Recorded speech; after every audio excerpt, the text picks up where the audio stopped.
what you eat is what you become, okay? And if you're eating a bunch of processed food and a bunch of sugar, you're going to get pre-diabetic, probably diabetic, you're going to get obese, and you're going to feel like lousy, right? Anticipate that it's going to be hard and plan ahead of time. And now we're at the mercy of anything to feel better. The keto diet. The keto diet. The Power of Your Voice with Mike Murphy starts now. All right, hey, welcome everybody to the Power of Your Voice podcast, and I'm your host, Mike Murphy.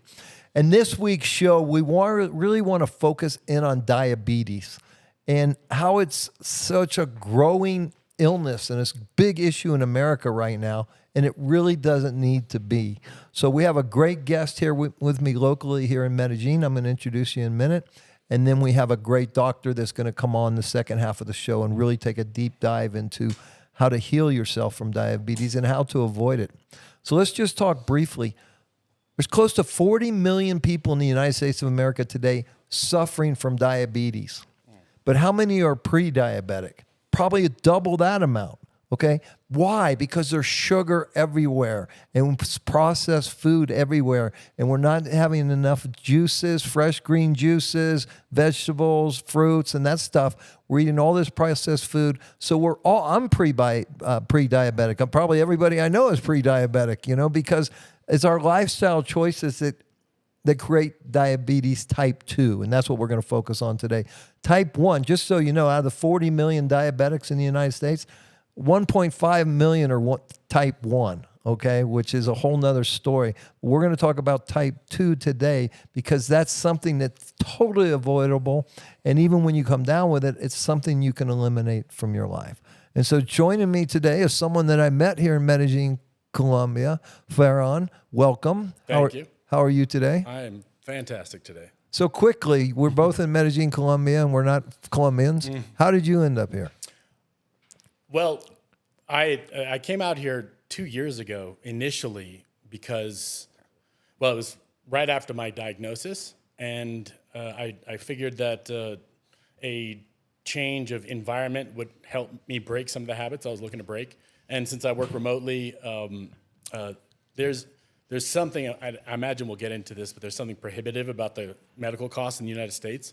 And so when I wanted to get a lot of lab work done, I decided that, I've got a community down here and it seemed like a good place to go. And then it kind of stuck. I like it here. So 2 years ago, you were diagnosed with type 2 diabetes, Yes. correct? And how did you find that out? What were the symptoms? What caused you to look into it? And then how did you figure it out? In retrospect, the symptoms were there for a while. Such as? I would wake up 6-7 times a night to go pee. Okay. My mouth would be like sandpaper. And I always kept trying to attribute it to other things. Like dehydration? Yeah, like maybe I'm not drinking enough water, or is the heater on too much? Or it was always, I spent a lot of time on WebMD just chasing down stuff. I was also 300 pounds at the time, but Okay. I also had despite the fact that I was overweight, I was really hungry all the time. Like every few hours, I was thinking about eating. And what was your diet? What was your diet like? Typical American diet, processed food, a lot of fast food, a lot of sugar, all that kind of stuff. Yes. So you were on that path. Absolutely. And then you stack COVID on top of that. And a lot of processed food. And what started to really get to me was, frankly, it was the sleep. Because getting up 6-7 times a night. You don't get any sleep. Yeah. I mean, it actually kind of created this downward spiral of like I was getting less and less sleep. So I would imagine you were feeling a lot of inflammation in your body as well. Sure. Like just almost pins and needles type of inflammation. Well, it was interesting because I didn't know it was inflammation until it started to go away. Right. Okay. We'll get into the diet and such, but at the time, when things happen gradually, you don't notice. Right. So it's this is just how I was. It's just, okay, well, this is like my face, I always had the bags under my eyes and, digestive distress. I had all of that. But in addition to that, really the things that sort of tipped it, where I was like, okay, there's something wrong here, was the sleep and the downward spiral that was creating, and my libido was completely gone. And here I am. I was like, I was 41. What's going on here? Yeah. And it's interesting because I like to eat, but at the same time, I also like sleep and sex. and when those started to, with the libido and the lack of sleep, that's when I began to panic. Yeah. It's like, okay, this isn't sustainable.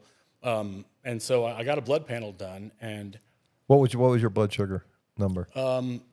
my fasting blood sugar was 170. Okay. Typically, it's supposed to be under 100. Right. My HbA1c was, I think, it's 8.7. You know how with blood panels you have the test, you have the results, and then you have like the range. And if it's out of range, it's red. Mm-hmm. Well, there was a lot of red on this one, so it was it had an impact. There was this sense of like, oh, now this is like another thing I have to deal with in my life. Right. So, so were you working with a doctor? I was, but I mean, basically, he looked at all the numbers and said, okay, so my triglycerides at the time were 1,100, and they medicate you over 300, I think. Right. I even think there's a way that they calculate the total cholesterol. My triglycerides were so high that it broke the calculation, and they couldn't calculate it because they don't expect it to be that high. So, wow. Yeah, that was another one of those numbers that was in the red. So you had a terrible diet. You just said something to me that kind of shocked me because I've only known you at this weight. And you said you weighed 300 pounds. I just blew my mind kind of because, I only know you like this, right? So now you're 300 pounds overweight. You terrible triglycerides, cholesterol, blood sugar. Did they diagnose you as diabetic type 2 right away? Yes. Okay. Yes. And put you on medication, I assume, or wanted to? They did. I'd be happy to get into that. I had a little bit of pushback with the medication for a few reasons, but Go ahead, tell us. oh well. What were the medications? Metformin? It was metformin. There was a statin. I forgot which one it was because the cholesterol. And But diabetes would be the metformin. yeah, it was the metformin. And were you taking insulin? No. It fortunately had not progressed to that point. So they're probably more concerned with the triglycerides. Yeah, as that was well, one of the first right? ones. And this is all, stemming from the metabolic disorder. Yep. But there was generally it seems like doctors they tend to be very like non-reactive, and they're really good at delivering things in a way that's like, but this guy's eyes got wide. And when you see a doctor react emotionally, I'm like, oh no, this is not good. So, right. And I was already dealing with the, I want to say like the shame around in COVID, I hadn't seen a lot of people I knew for a while.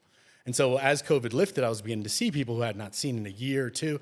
And I know you've had the experience of somebody like you see someone you haven't seen in a while, and they look at you and they're like, what the hell? I'm seeing people's reaction of like, oh yeah, I'm a lot fatter now. So, and I was seeing that over and over again. So there was that whole thing. Would you think about it once in a while? I'm just because for me, okay, if my pants don't fit, I go, okay, I'm done, right? I mean, I'm curious because they talk about fat shaming and all this, sure. And I don't think it's that. It's all about health, right? Mm-hmm. And you knew you were in bad health, yes. So while that was happening to you, and I know COVID screwed us all up, right? Sure. But what did you ever have any thoughts like, hey, I got to do something? Or was it mainly not the sleeping and not the libido that got you to take action? Well, there's these little things that happen. For example, so we had a little pod of people, it was 6 of us during COVID. And sometimes there wouldn't be room on the couch, so I'd just sit on the floor to watch we're watching a movie. And I would notice that I would have to get more momentum to get up because I had so much obstruction here. Yeah. I noticed that I actually had to move different. Yeah. Okay. And so there are these subtle things. But again, when they happen slowly, I knew I was overweight. I knew that I was mostly wearing sweats and basketball shorts, which is not a good sign. And I had like a few shirts that still fit me. And, I had the smaller shirts that don't fit anymore. that I didn't give up on, that I would just leave as like, okay, well, you know, I'll drop some. So the real wake up call was the blood panel work. That was. I mean, what led to that was there's no sleep, no sex. Now I got to get some blood work. And then seeing the doctor, and then seeing all your friends. So then what happened? What got you on this path to losing all this weight? Well, I had done keto before. I had actually tried it several times through my 30s, and probably the best shape of my life, I was doing keto. There's a version of keto called the slow carb, which was basically like you get one cheat day out of the week, beans, lentils, meat, vegetables the rest of the week. And keto, just so the audience knows, keto is primarily protein with not a lot of carbohydrates, correct? Not a lot of carbohydrates. Like no bread and no sugar and stuff like that. No bread, no sugar. No dairy? Heavy cream. Some of the yogurts are all right. One of the things that, in my version of keto, cruciferous vegetables are all, you can have as much of those as you want, because it's really hard to eat enough of them to really spike your blood sugar. And well, it's not hard. It's just boring. Yeah, that's true. Right? It's a lot of work. It's a lot of eating. So yeah. One of the things, I'm really into tracking things. And so initially I was like, okay, well, I'll get a continuous blood glucose monitor. Did you? I did. Yeah. And I actually really recommend that to everybody, just to get a sense of what food's doing to you. Yeah.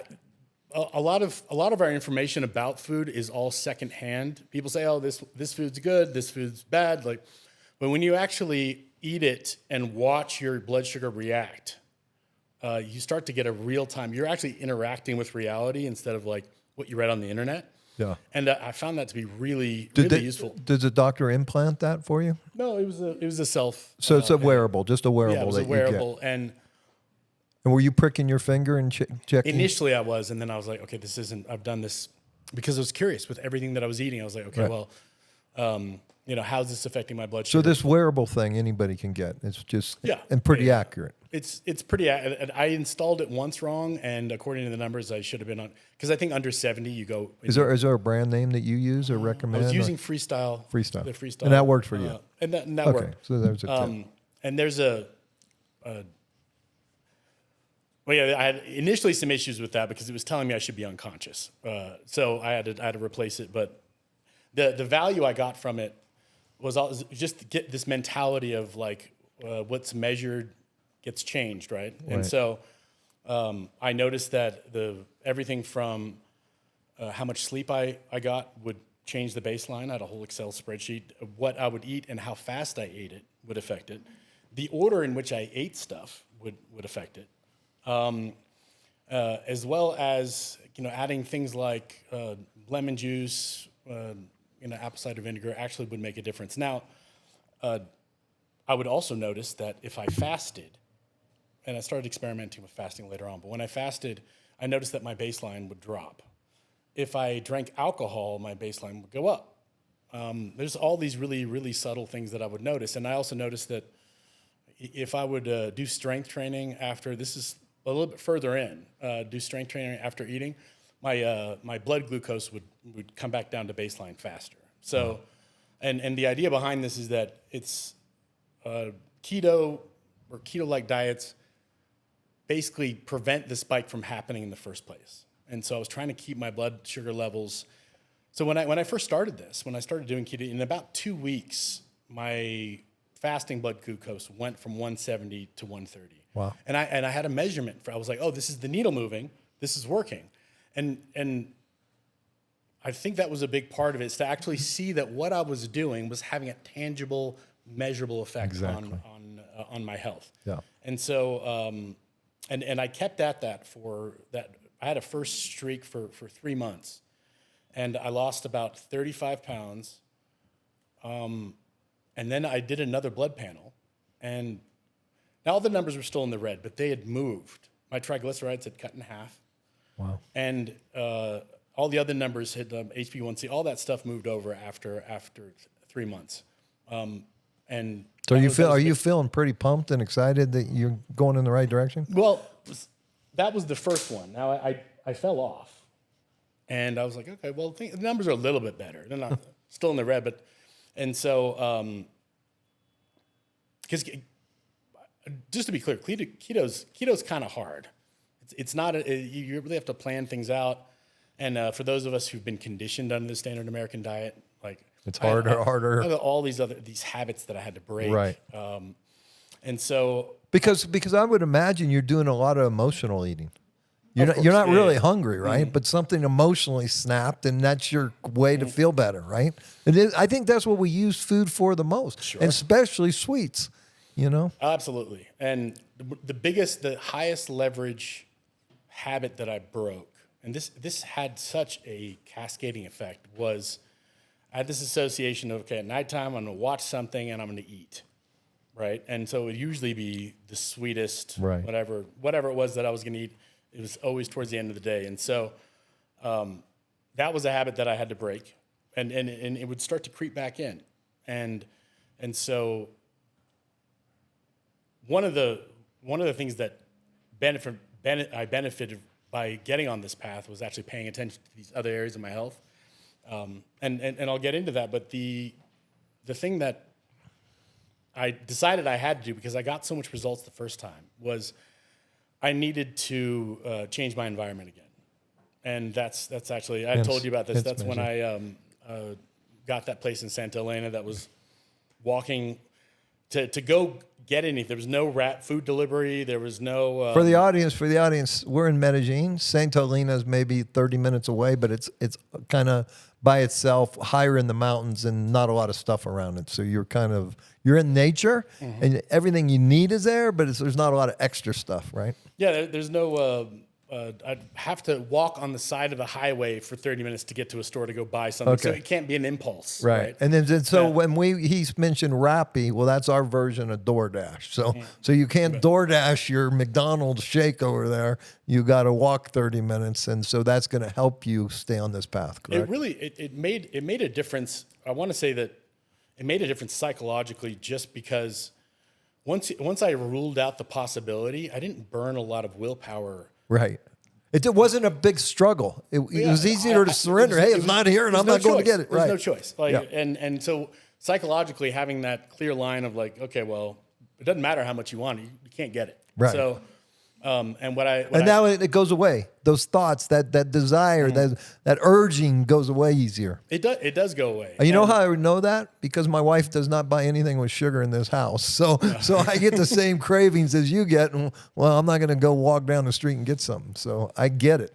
Yeah, and I've tried and fallen off multiple times, and I've found that the sweet spot is somewhere around 2 weeks. It starts to get easier after that. You gain momentum. I get momentum after it. And so starting off those first few days with all the temptations, it's just easy to fall back. I would track all this stuff. I would notice that I would fall off the diet, usually day 2 or day 5. But anytime I would make it to 2 weeks, I would usually get 3, 4, 5 weeks. And that's when the results would start to happen. Exactly. That's when I would start to lose weight. So let's talk about this, because I got the same damn problem. Okay, I'm here. I got my routine. The food is great. Everything's healthy, and I was just back in the States, and it's like, I don't know what it is. It's just harder, And for me, I'm not even sure I can have a cheat day anymore, because even the cheat day will screw me up, because then it's easier to say yes the next day. How do you feel about all that? The cheat day. As much as I enjoyed it in my early 30s, it's one of those things that, for me, it seems to tap into. It triggers too many triggers. Yeah, no, it taps into some kind of. Well, I got to get it all in now, and right. So if one day, arguably, you overeat, maybe that's not going to do damage. I lost weight doing that back in my 30s. I'm not in my 30s. How old are you now? I'm 43. 43. And what is your weight now? I'm 225. Okay. And what is your ultimate goal? I get down to 195. Okay. Yeah. So you're still working on this. You're still a work in process. Yeah. And that trip to Santa Elena gave me momentum for the other 40 pounds that I lost afterwards. Because when I came back to civilization, I was already grooved in, and the temptations. It was easier. Yeah, it was much easier, and it was at that point that I started to. That was really when the upward spiral stuff started, because that's when I started. Okay, I'm gonna add in cardio. I'm going to add in strength training. I'm going to optimize my sleep, which was a huge one. Do you do That was anything for massive. that now? Do you have a routine for sleeping better? Do you take anything, or do you have any Yeah, advice? I make sure that I get sunlight. This is all I immerse myself in people like Andrew Huberman, Peter Attia, and his whole thing is make sure to get direct sunlight first thing in the morning. So at 6:15, I make sure that I'm looking at the sun. That really seems to make a difference, and the cardio, as well as The strength training too. the strength training initially was hard for me because it did something to my appetite. My appetite would get out of control. So I initially kind of paused on it, but I eased back into it, and it's better now. I had my first milestone recently with Eloisa. I actually went to CrossFit with her, which is a huge deal. Good for you. Yeah. And How'd you feel afterwards? I was in pain for a while, but I also felt amazing. I mean, considering that 2 years ago I would get winded walking up one of these hills. Right. That was an accomplishment for me. I was like, cool, I made it. Of course, I don't know if you know this about Eloisa, but she's very, very good at CrossFit. So I was obviously not keeping up with her, but I made it through the whole thing, and I was very happy about that. So Let's talk about that vitamin D, that sunlight in the morning. So you still do that to this day? I do. Yeah, Okay. So we teach that in Mountains of Hope, which is our retreat center. And we also teach people to do it barefoot and get grounding and get to that electromagnetic energy out of Mother Earth. Do you ever do anything like that? Going for a walk first thing in the morning and combining that with the sunlight and my trip to the gym. Yeah, perfect. That I know. So there's a few things in addition to that. Is that I don't have caffeine after 12. If I try to eat about, this is something I'm still testing right now, but I try to eat, if I go to bed too hungry, I tend to wake up. And this is an issue that people who've been doing keto, this is all over the place. It's an issue that people deal with. I noticed that the sweet spot is about, if I eat about 3 hours, high protein, low glycemic carbs. Before going to bed. 3 hours before. So what time do you go to bed typically? 9. So you want to eat before 6 or around 6, Yeah. no later than 6. And- What about, since you've gotten healthier, frequent nighttime urination? Has that decreased? Oh, that's gone. It's gone. Yeah. So now you can sleep how many hours straight? 7.5 seems to be where. Well, where my spot that's is. perfect. Yeah. You just got to make sure you don't eat too late.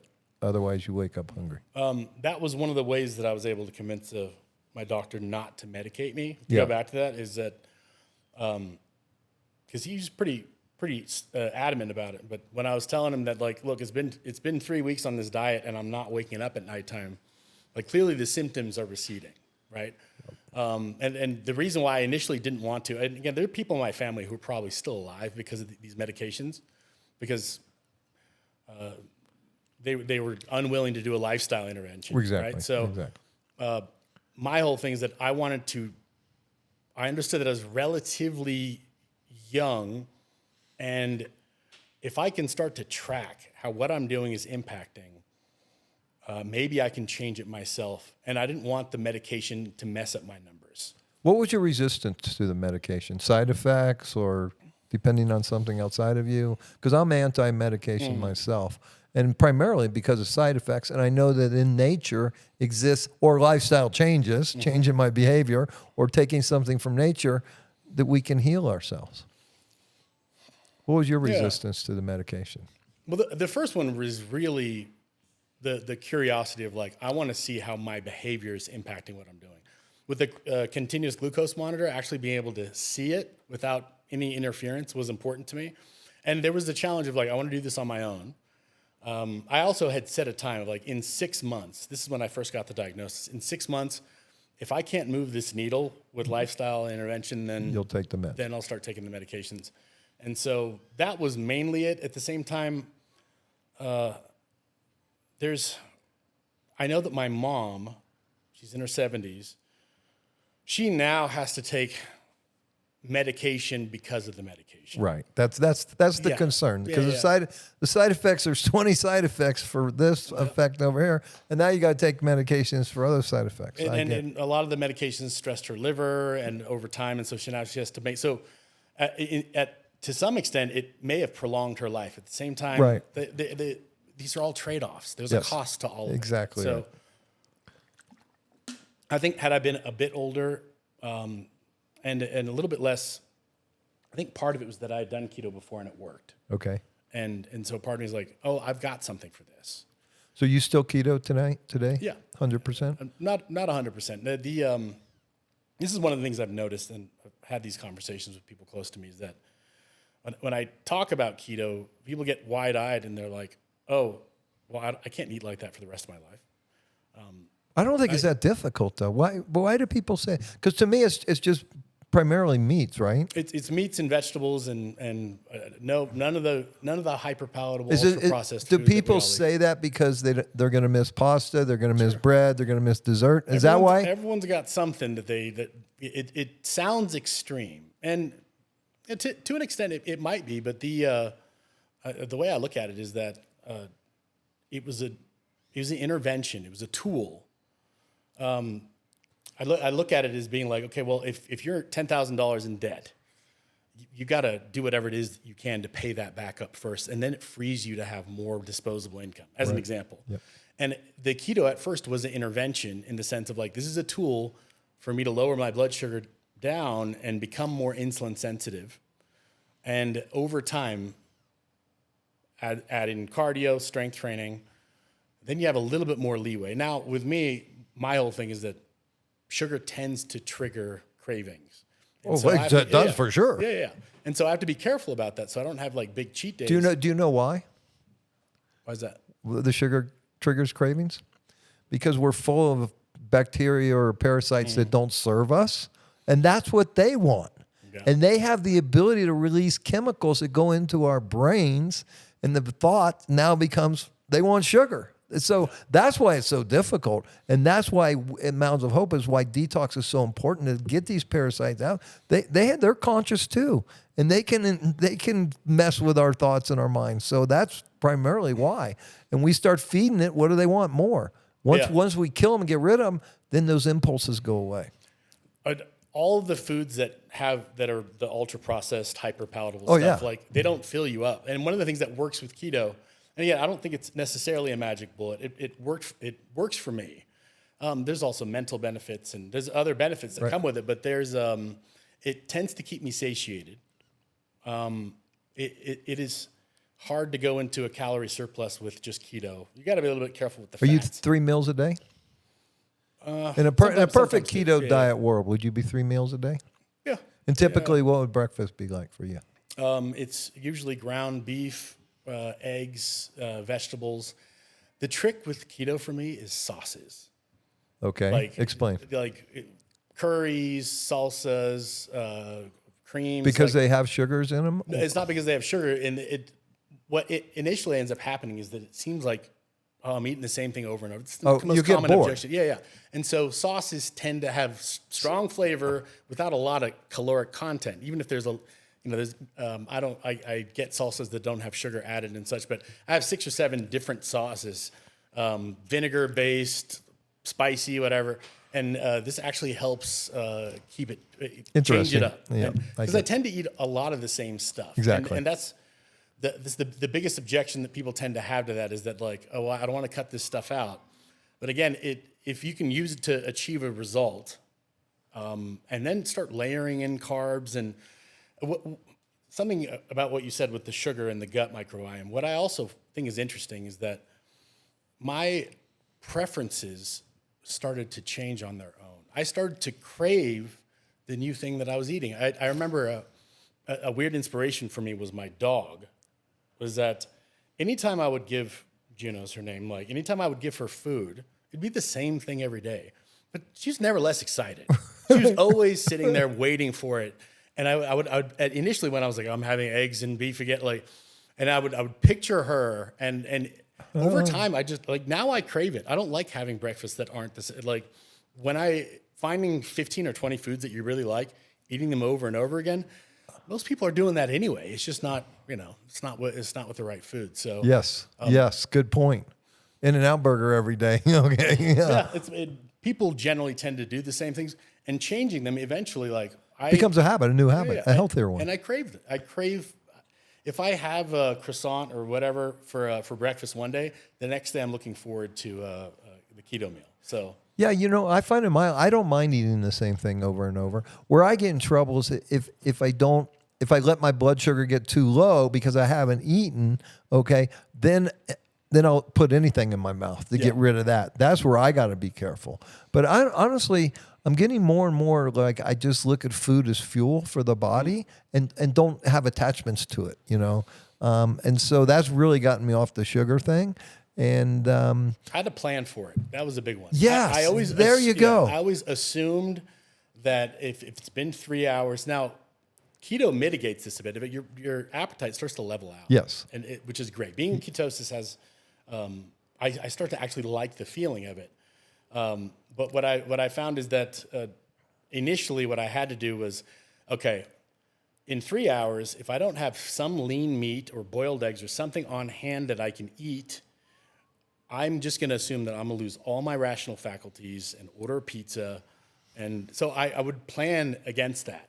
Yes. And so usually the first few days that I'm back on keto and I'm kind of making that adjustment again, my body's switching over, I would make sure that I have a lot of instant gratification food that I can eat that's still keto, but that I can just snack on. Now, I generally try not to snack, but those first few days, the idea is to just get past that hump. Right. And so having as much lean meats available and stuff that I get excited about, like, cuts of steak or something that salmon, just having that available that I can cook it, as well as like cooked chicken, even things like pickles, vegetables, something that like just satiates me.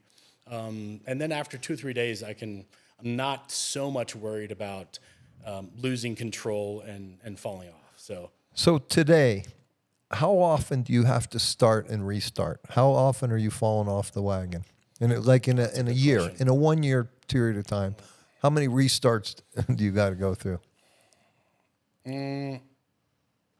Probably a couple times a month. Really? I'll fall off and start back on. And why is that, do you think? I mean, is there something out there you just got to have once in a while, or did you fail to plan, or did you you failed to plan? It's generally a failing to plan. Like, me too. Not prepping ahead of time, running out, getting hungry. There are times where I will have, this probably happens a few times a month, I'll have something that is an exception to keto, like a fruit, and sometimes I can just let that sit and I'm fine.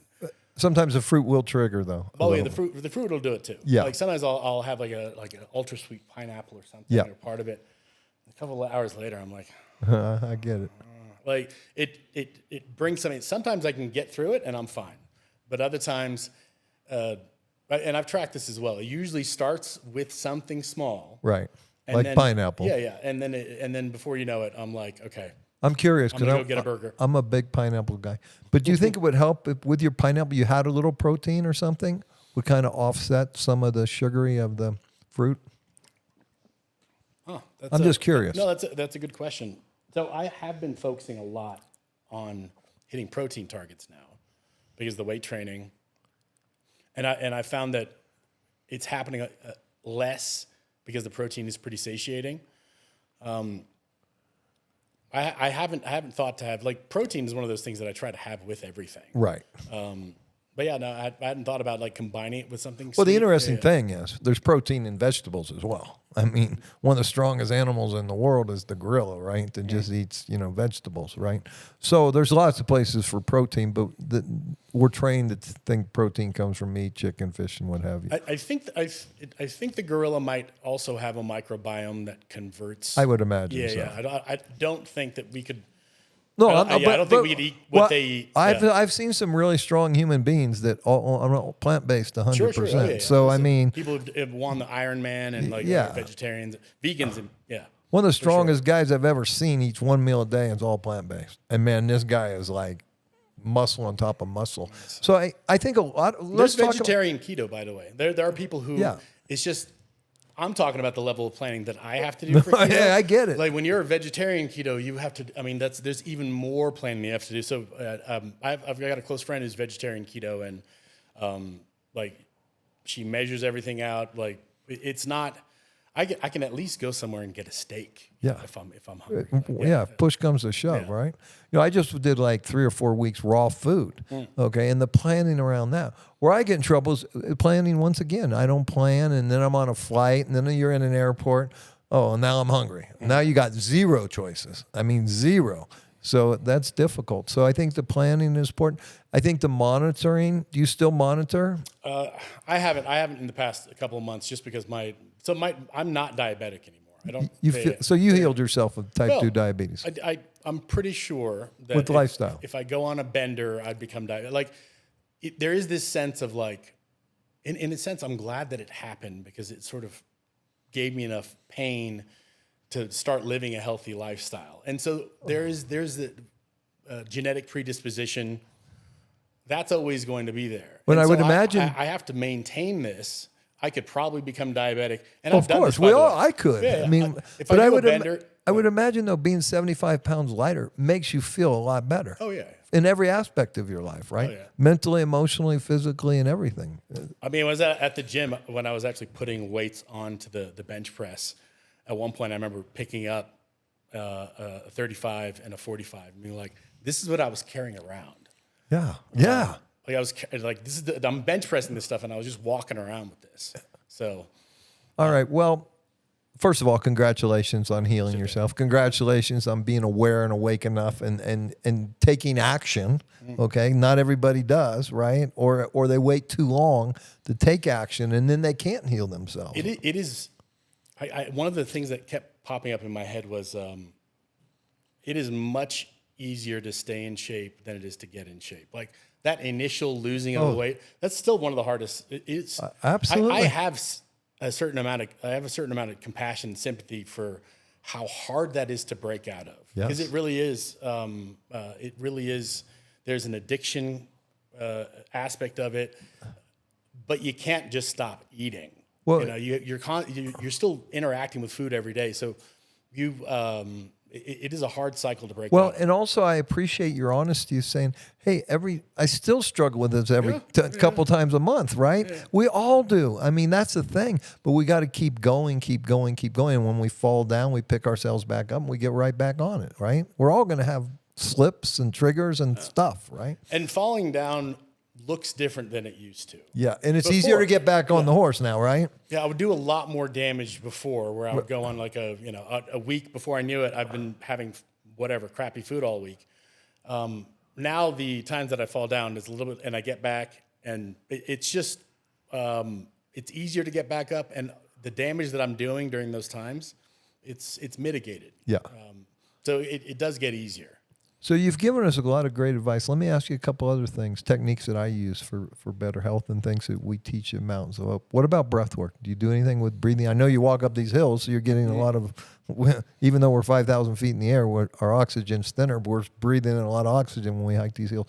What about breath work or conscious breathing, anything like that? The NSDR, the non-sleep deep relaxation, that's actually been really helpful. But what is that? I have an app that basically sort of walks you through relaxing. Yes. And I have found that, especially if I'm having issues with sleep, to me, a huge issue with cravings and energy is the sleep. Well, exactly. So hell yes. If I get less sleep, I'm more likely that sugar sounds so much better because it's this instant. Because you want that energy, you want that little kick. And so doing 10 minutes of what's the name of the app? Or anyways, it's breath work and meditation before sleep. It's non-sleep deep relaxation, and it's distinct from meditation. But the Huberman has a really good bit on it, and one of the things that in his case, someone who I follow a lot of the stuff that he puts out there, he keeps coming back to, like, if I could give one thing to other human beings is to learn how to do this. And so I've noticed that in the middle of the day doing that not only gives me more, and it definitely gives me like a dopamine reset, but it definitely helps me deal with cravings. because I'm getting energy from another source. You're getting real energy from oxygen, right? Which the blood needs. Yeah. And so everything settles down and you're resetting that nervous system. So you're out of fight or flight. Because a lot of, stress is a real trigger to go grab something and get out of that state, right? And the breath work, the breath work associated with that is definitely like, this is something like, why did I not know about this 10 years ago? Right. Like this would have, instead of like loading up on caffeine in the middle of the day or sugar, like had I just started doing this, and this is a recent thing that I picked up just a few months ago. So. And what about meditation? Do you do any types of meditation or anything like that?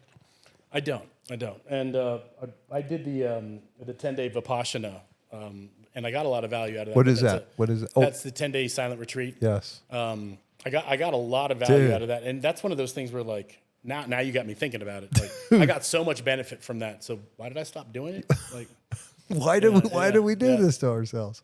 Because it's real for me right now. Because I was the meditation. all lifestyle, okay? Because I was feeling so great. I was hitting the ball out of the park in every area of my life on a 2-month routine because I'm always on the road. And 2 months we were here. Boom, routine was set, feeling great, healing myself, all kinds of diseases. Go back to the States. Oh my gosh. And I'm not blaming the States, okay? It just triggered something in me. And I'll tell you what really triggered, and I want this for the audience. This is a really important subject I'm going to bring up. But we went home to take our kids and grandkids to Maui. And we were going to leave on Saturday, and the fire happened on Tuesday. And that triggered a lot of stuff in me because I've been to Lahaina 30 different years, okay? And with so many great memories. And all of a sudden, I didn't care about what I ate. I didn't care about my routine. I didn't care. I was absorbed because I'm thinking, man, I could have been there with my grandkids, my kids. What would have happened? But more importantly, how about these poor people? And so for you guys out there, if you can do anything to help anybody in Hawaii and Maui, those people are suffering. Do some research.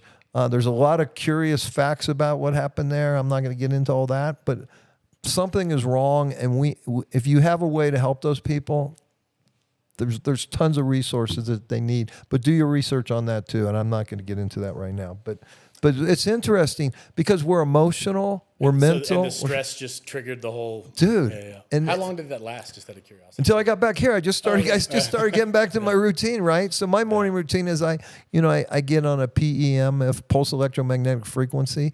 I love to get outside and get the sunlight first thing in the morning. I haven't been walking the dog with my wife. I just didn't have the energy, right? So finally, I got it back today, because I was doing my infrared saunas, doing my meditation, doing my breath work.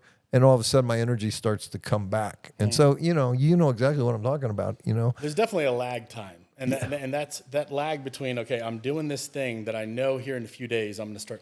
For me, it's getting back into ketosis. Once I'm a few days into ketosis, I start to feel so much better. Yeah. My focus, and so that the lag time of like, okay, I'm taking action right now, but I'm not going to feel the benefit for another 24 or 48 hours. And then it sort of. But at least you know it's going to happen. Yeah. Predictably, and that is one of the hardest things starting out. Yes. I've had a friend of mine actually suggest that the only really good use of ketone esters, which is like drinkable ketones, isn't that it helps you in any way. It's to give you a taste of what it feels like, because it is kind of mind altering. I don't know if you've had them before. Absolutely. And so it's the mind clears. Yeah. And when you're eating that shit, your mind's foggy. Yeah. So you got to be able to think right to do right. I had a friend of mine actually come up here recently, who the last time I'd seen him was doing that last year when I was diabetic but didn't quite know it. And he said something really interesting. He said that like there's something, I feel like you're back. He said like there was something. Like the bulb had dimmed. There was something different about your personality. There was something a little bit darker, a little bit more sluggish. Like it seems like oh, Ferhan's back. Wow. And it was, I was like, so you could tell? Like, I remember asking, I was like, so wait a second, my personality changed? He's like, it absolutely changed. Yeah. And again, it's another example of like when things happen slowly, you don't notice them. Yeah. But to the point where my friends were saying there's something different about you. Yeah. And so that was actually, it was a moment where it was like, I didn't realize that my own diabetes had impacted the other people in my life. Yeah. Yeah. Because they just hadn't said anything because they didn't know what I was dealing with and what was going on. But because processed food and sugars are poison.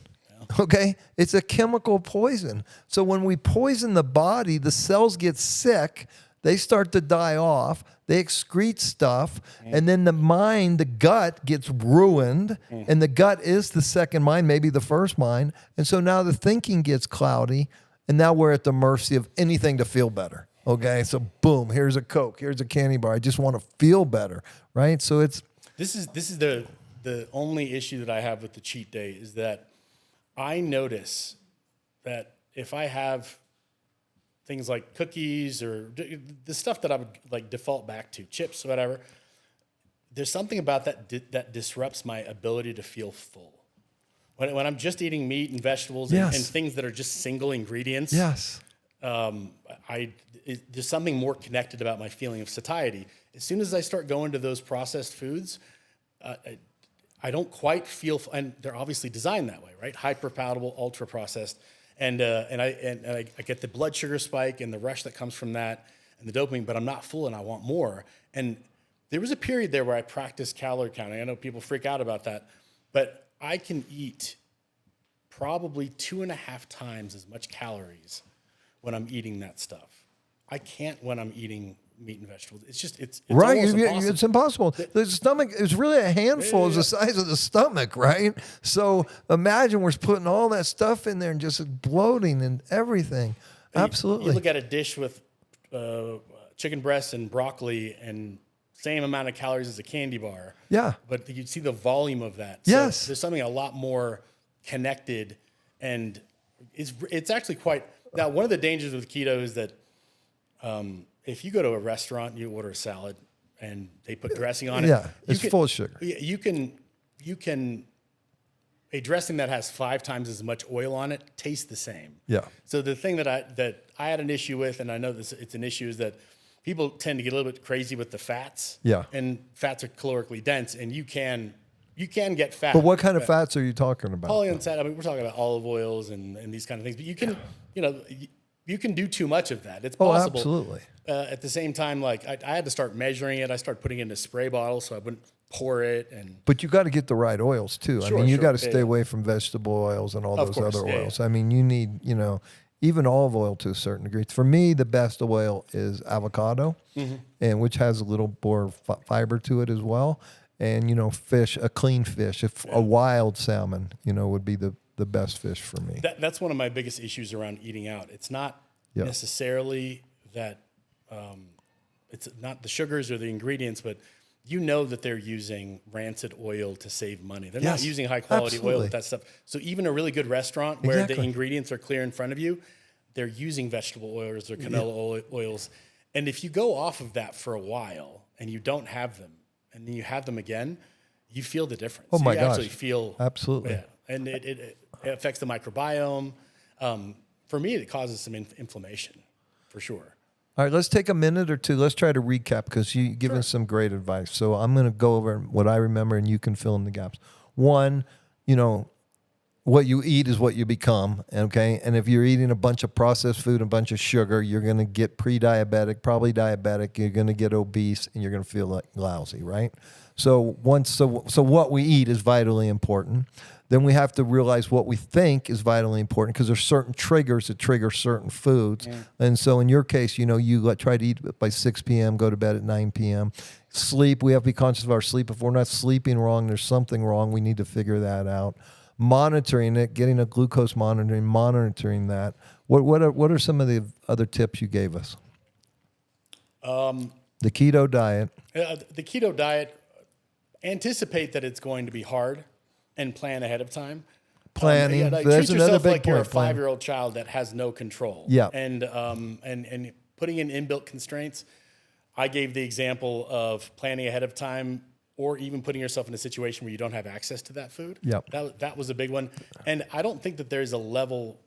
It's worth being extreme with some of this stuff, at least for a while, at least to get some momentum. If you need to put in a couple of weeks, it's hard to picture it because it's like, oh, well, this is super hard. Most people don't get past the first few days. Yep.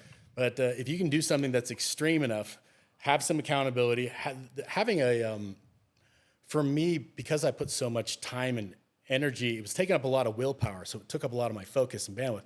I wanted to talk about it all the time. And so, and I was born. But there's nothing wrong with that, right? Sure. But everyone around me gets tired of hearing it. well, the ones who are not doing it themselves. So what I started to do is initially I found online groups and Reddits and such, but I also started to hang out with other people who were on the same journey, nutritionists, personal trainers, find people who are already passionate about it that you can feed off of that energy because we need that. Yeah. when you talk to people who aren't doing this, I think what tends to happen is they reflexively get defensive because they, at some level, they know they should be watching what they eat. Right. And so, I couldn't live without bread, or I couldn't do that. Right. And so it's negativity. Yeah, and it's human nature. At the same time, there is something about this that I had the same friend that was visiting me. I asked him, I was like, try intermittent fasting. Try what's your most productive time of the day? He's like, well, from 12 to 8. It's like, okay, well, how about you have a feeding window of 8 hours? And then he tried it, and he was like, I actually feel a lot more focused. And then he kept doing it. He lost a little bit of weight. He was sleeping better. And he's like, I think there's something about this. And you know what? I'm going to cut out eating past this hour. He goes back home to Michigan, and his brother and his mom are like, so you lost weight. What's going on? He's like, well, I'm just doing this thing where I only eat between these hours. He got his brother and his mom to do it too, which is, so at the end of the day, people are going to be inspired by your results. Yep. But in that initial phase where you want momentum, you want to surround yourself with people who will feed into it. Well, you brought up another great tip for our audience they can use is education and motivation. You bring up Huberman, right? Who's a great educator, a great motivator. So there's a lot of this stuff on YouTube. So when we're having those, and the more we learn and the more we educate ourselves, because really no one has really taught us about real good quality health and how to achieve it, right?